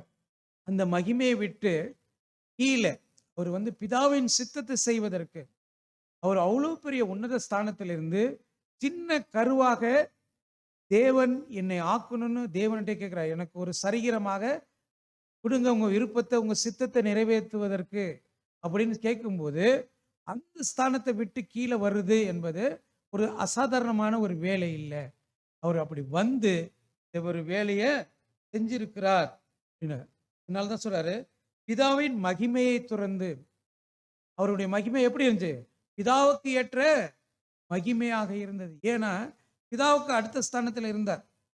அவர் அரிதர்சனமான தேவனுடைய தற்சுரூபமாக இருந்தார். அப்போ பார்க்க முடியாத இறைவனுடைய தற்சுரூபமாக இருந்த அந்த ஆண்டவராக இயேசு கிறிஸ்து இந்த பூமியில வரும்போது அவர் எப்படிப்பட்ட அந்த அந்த அடிமையின் ரூபம் எடுத்தார் என்பதை பார்க்கும்போது ஒரு முக்கியமான ஒரு மாம்ச சரீரத்தை எடுத்து வந்திருக்கிறார் என்பதை உணர்ந்தவர்களாக, அதாவது மனுக்குலத்தை மரண தீர்ப்பில் இருந்து விடுப்பதற்கு ஆதாமுக்கும் சந்ததிக்கும் உயிர்த்தெழுதை சாத்தியமாவதற்கென ஈடுபலியாக நிகர் சமமான பலியாக ஆகிடுவதற்கென மறிக்க வேண்டிய அவசியம் இருந்த உலகத்திற்கான மாபெரும் மீட்பராக அவரை பார்க்க வேண்டும். அவரு ஒவ்வொருவருக்காக மரணத்தை ருசி பார்க்கும்படி எல்லாருக்கும் ஒரு மீட்பை கொடுக்கறதுக்காக உலகத்திற்கே மீட்பை கொடுக்கணும் அப்படின்னு அவர் என்ன பண்ணியிருக்கார்? மாம்ச சரீரத்தை எடுத்து வந்திருக்கிறார் என்பதை அவரு மறிக்கணும்னா அந்த சரீரத்தை எடுத்து இருக்கணும். ஏன்னா அவர் ஒப்பு கொடுக்காம ஆண்டு பிதா கூட என்ன பண்ண மாட்டாரு? ஜீவனை எடுக்க மாட்டார். அதுக்கு அவங்க 2 பேருடைய ஒரு அண்டர்ஸ்டாண்டிங் அந்த அளவுக்கு. அதனால மறிக்க வேண்டிய அவசியம் இருந்த இந்த உலகத்திற்கான மாபெரும் மீட்பராக அவரை என்ன பண்ணணும்? நம்ம பார்க்கணும். இயேசுவை என்ன பண்ண முடியாது? சாதாரணமான ஒரு விஷயத்துல பார்க்க முடியாது. எல்லாரும் என்ன பண்ணாங்க? அவரை ஒரு தச்சனுடைய மகன் அப்படின்னு பார்த்தாங்க. நம்ம அப்படி பார்க்கலாமா அப்படின்னு கேட்டா, இவங்க சகோதரர்கள்லாம் நம்ம மத்தியில இருக்கிறாங்க அப்படிதான் புரிஞ்சாங்க. இன்னைக்கு கிறிஸ்தவ மண்டலத்தில் கூட அவர் என்ன பண்ணியிருக்கிறாரு? அவரு ஆடு மேய்ச்சிட்டு இருந்தவரா? ஆனா போதனை எப்படி பண்ணுவாங்க? கார்பெண்டர்ன்னு சொல்லுவாங்க. ஆனா அவருடைய உருவத்தை பார்த்து மேய்ப்பர் அப்படின்னு தான் பேசுவாங்க. ஆனா அவர் எதற்காக வந்தார்? அந்த மேய்ப்பனுடைய அந்த ஆட்டை தோல் மேல சுமந்திருக்கிற அந்த காரியத்துடைய சிம்பலே பெரிய ஒரு அடையாளம் இல்லைங்களா? விழுந்து போன ஒரு மனிதனை தூக்கி காயம் கட்டக்கூடிய அந்த மேய்ப்பன் என்பதை கூட அந்த அடையாளத்தில் அவங்களால என்ன பண்ண முடியாது. வசனங்கள் நிறைய இருந்தாலும் புரிந்து கொள்ளுதல் இருக்காது. இதற்கு மேலாக கிறிஸ்து என்னும் வார்த்தையின் அர்த்தம் அபிஷேகம் பண்ணப்பட்டவராகும். அபிஷேகம் பண்ணப்பட்ட கர்த்தர் மாபெரும் ராஜாவாகவும் தீர்க்கதரிசியாகவும் ஆசிரியராகவும் இருப்பார் என்று அவருடைய ராஜ்யம் 1000 ஆண்டுகள் காணப்படும் என்றும் பாவத்தை விரும்புகின்றையும் ராஜ்யம் அழித்துவிடும் என்றும் தேவனுடைய நல்வுறவுக்குள் விரும்பும் மனுக்குலத்தை ஒரு ராஜ்யம் தூக்கிவிடும் என்றும் வேதாகமும் பார்க்கும்போது கிறிஸ்து என்ற வார்த்தை அவர் அபிஷேகம் பண்ணப்பட்டவர்.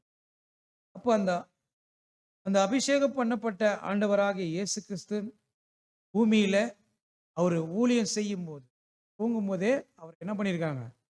அபிஷேகித்து தான் அவர் ராஜாவாக இந்த பூமியில் அனுப்பினார். அவர் வந்து எப்படி இருக்கணும்னா ராஜாவாக இருக்கணும். தேவ திட்டங்களை அவர் தீர்க்க தரிசனமாக கூட சொல்லணும். அப்ப நிறைய அவருடைய ஊழியத்துல செய்யும் போது இந்த தீர்க்க தரிசனம் நிறைவேறிச்சுன்னு சொல்ல அவரு அந்த தீர்க்க தரிசனத்தை அவர் முத்திரிக்கிறவராக கூட இருக்கிறார். அடுத்தது அவர் செய்யும் போது ஆசாரிய ஊழியம் கூட செஞ்சிருக்கிறார். அந்த 1000 வருட அரசாட்சியே எதுக்குன்னா பாவத்தை குறித்தும் நீதியை குறித்தும் கண்டித்து உணர்த்துவார் என்பதை இன்னைக்கு அநேகர் புரிந்து கொள்ளாம இருக்கிறாங்க.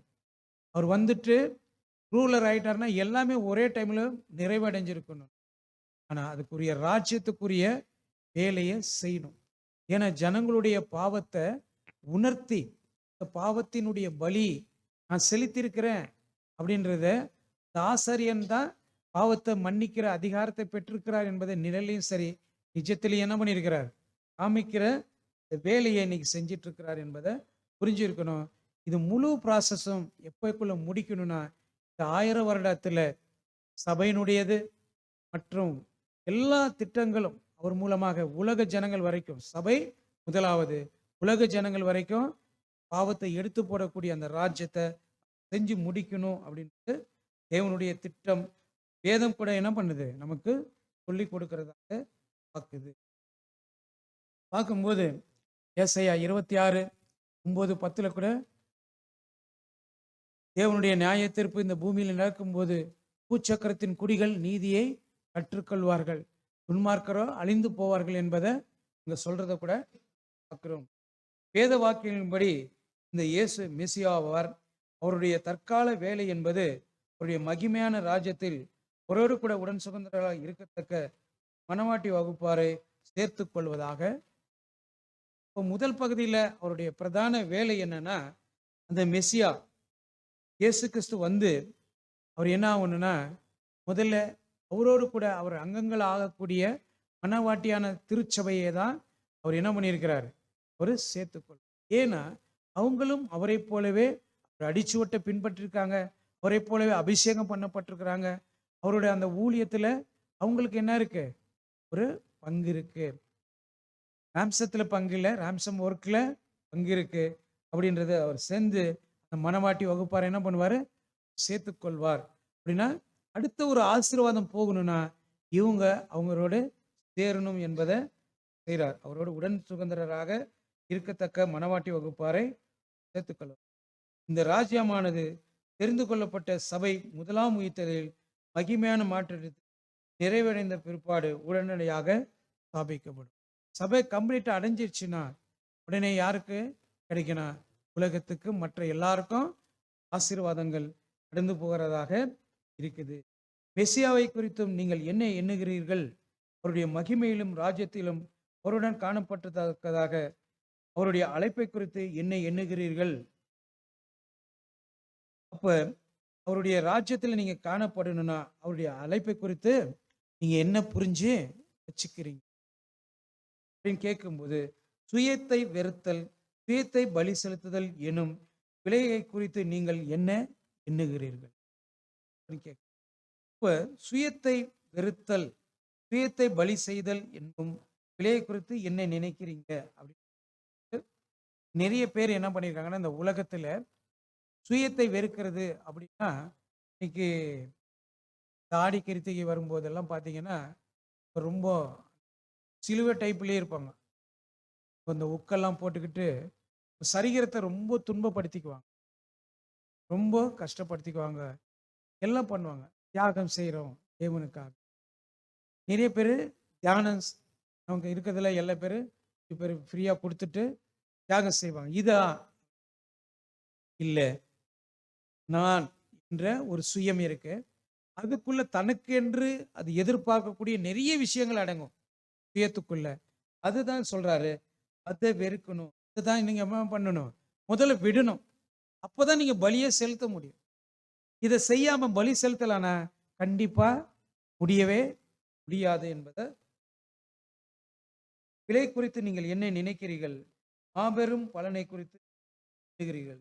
அர்ப்பணிப்பு பண்ணி உள்ளவர்கள் நிபந்தனை மறுபடியும் சிந்தனை செய்து பார்க்க. இப்ப யாருன்னா பலனை எதிர்பார்க்குறீங்க, கொடுத்த அந்த விலை கிரயத்தான மதிப்பு நம்மளுக்கு தெரியுது. தேவனோட சுயத்தினுடைய பலி பின்னால நம்ம செஞ்ச அந்த தியாக பலி நம்மளுக்கு.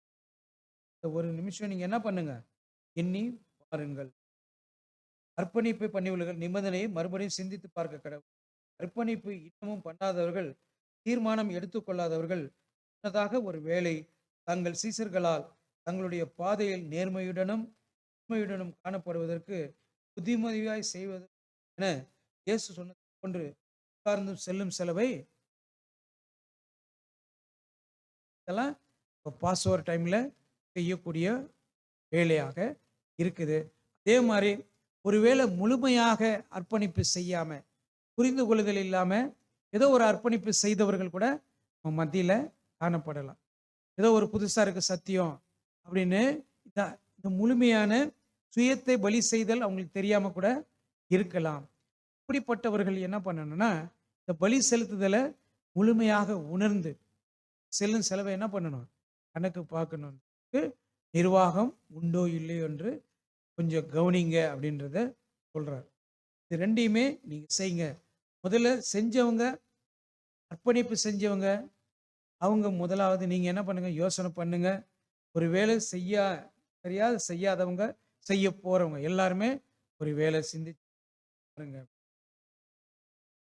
அடுத்ததாக கிறிஸ்துவுக்குள்ளான தேவனுடைய பரம அழைப்பை புரிந்து கொள்பவர்கள் மாத்திரமே அதில் அர்ப்பணிப்பு பண்ணியதை முதலாவது ஆரம்பித்த ஓட்டத்தை பொறுமையுடன் ஓடுவதற்கு அவசியமான உற்சாகத்தை.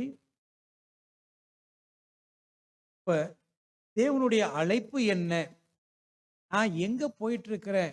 என்னுடைய பிரயாணம் என்ன என்று புரிஞ்சு யார் ஒருத்தர் முழுமையான அர்ப்பணிப்பு பண்ணியிருக்காங்களோ, அவங்க அந்த எந்த அர்ப்பணிப்புக்கான அந்த கால ஓட்டத்துடைய அந்த ஆரம்பிச்சாங்களோ, அந்த ஓட்டத்தை என்ன பண்ணுவாங்க?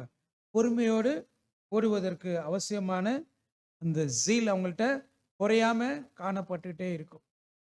ஏன்னா நமக்கு சொல்றாரு, விசுவாசத்தை துவக்கினரும் முடிக்கிறவருமா இருக்கிற அவரை நீங்க என்ன பண்ணுங்க? பாருங்க. ஏன்னா, அவர் தான் அத என்ன பண்ணியிருக்காரு? அதுக்கு தெரிஞ்சுச்சு. பரம அழைப்பினுடைய பந்தய பொருள் என்ன?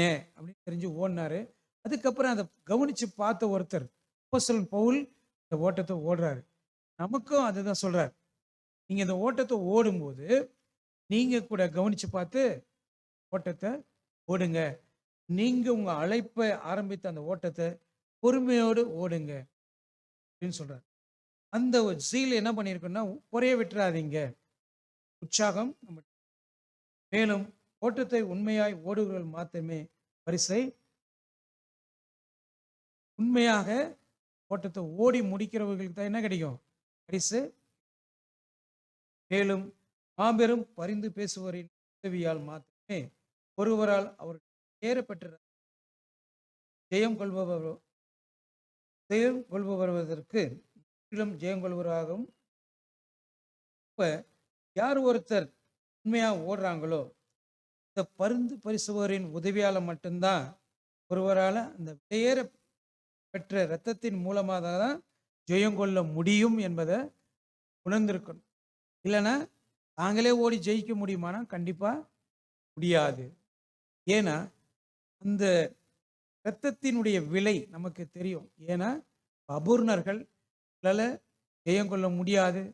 பலவீனத்தினால ஒவ்வொரு டைம்ல சோர்ந்து போவோம், இல்லை விழுந்து போவோம். இந்த டைம்ல நம்மளை ஆற்றத்துக்கும் தேற்றத்துக்கும் என்கரேஜ் பண்றதுக்கும் ஒருத்தர் வேணும்னா இயேசு கிறிஸ்து தேவை என்பதை யார் ஒருத்தர் அந்த ஓட்டத்தை துவங்குனது முடிகிற வரைக்கும் அந்த எண்ணம் அவருக்குள்ள இருந்துச்சு. அவர் என்ன பண்ண முற்றிலும் ஜெயங்கொள்ளுகிறவராக முடியும் என்பதை நமக்கு சகோதரர் தெரியப்படுத்துகிறார். இப்ப இயேசு கிறிஸ்துவ மூலமாக மனுஷருக்கு என்ன லாபம் அப்படின்னு பார்க்கும்போது, எல்லாருக்கும் இயேசுனுடைய மரணம் எல்லாருக்கும் லாபம்தான். ஆனா அவங்க என்ன பண்ணணும் அப்படின்னா, இயேசு கிறிஸ்துவை முதல்ல இரட்சகர் போதகர் என்பதை உபதேசங்களை ஏற்றுக்கொள்ளணும். ஏற்றுக்கொள்றது மாத்திரமல்ல, சுயத்தை பலி செலுத்தணும். இந்த பலி செலுத்தும் போது அதுல அவங்க எல்லாத்தையும் துறந்தாதான் கிறிஸ்துவனுடைய போதனையை தங்க சிந்தனையில உள்ளத்துல வச்சு உண்மை உள்ளவர்களாக ஓட்டத்தை முடிச்சா அவங்கவுங்களுக்குரிய பரிசை கண்டிப்பாக பெறுவார்கள். சபை மாத்திரம் கிறிஸ்துவுடைய மனவாட்டியாகவும் அந்த சிறந்த பரிசை ஜெயம் கொள்ளுகிறார்களும் மாற முடியும் என்பதை நாளையில நம்ம கற்றுக்கொள்ள தேவன் கிருபை செய்தார். பிதாவாகிய தேவனுக்கும் ஆண்டவராகிய இயேசு கிறிஸ்துக்கும் இந்த வாய்ப்பு அளித்த சபையாருக்கும் நன்றி தெரிவித்து பாடத்தை நிறைவு செய்கிறேன். தேவன் தாமே இந்த வார்த்தைகளை ஆசீர்வதிப்பாராக. ஆமென்.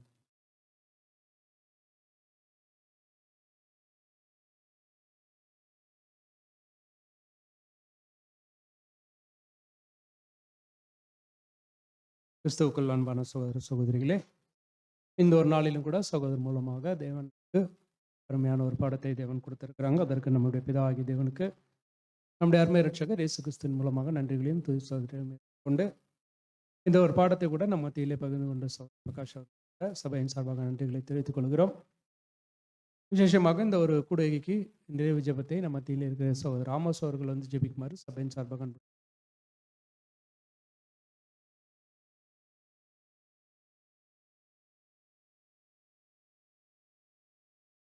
ஜெபிப்போம்.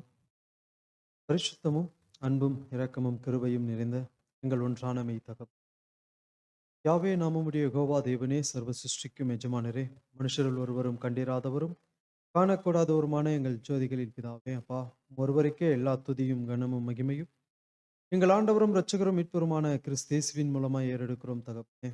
அப்பா, இந்த நாளிலும் சகோதர சகோதரிகளாய் எங்களை அழைத்து உம்முடைய சத்திய வார்த்தைகளை நாங்கள் கேட்கவும், அவைகளை எங்கள் இருதயத்தில் எழுதி வைத்துக் கொள்ளவும், அதன்படி நடக்கவும் எங்களுக்கு பாராட்டின கிருபைக்காக நன்றி செலுத்துகிறோம். அப்பா, நாங்கள் கேட்ட ஒவ்வொரு வார்த்தைகளையும் நாங்கள் இருதய பலகையில் எழுதி ஒவ்வொரு நாளும் நாங்கள் அவைகளின்படி நாங்கள் சுயத்தை வெறுத்து நாங்கள் எங்கள் வழிகளை நாங்கள் செலுத்திக் கொண்டிருக்கிறோமா என்பதை நிதானித்து அறிந்து கொள்ள மறுபடியும் எங்களுக்கு ஒரு வாய்ப்பை தந்திருக்கிறீர். அதற்காக நன்றி செலுத்துகிறோம் தகப்பனே. கேட்ட வார்த்தைகளை அதன்படி நடக்க நாங்கள் இன்னமும் அதிக பிரயாசங்களை பெற உடைய ஆவியும் உடைய பலனையும் தந்து எங்களை வல்லமையும் கெஞ்சுமன்றார்.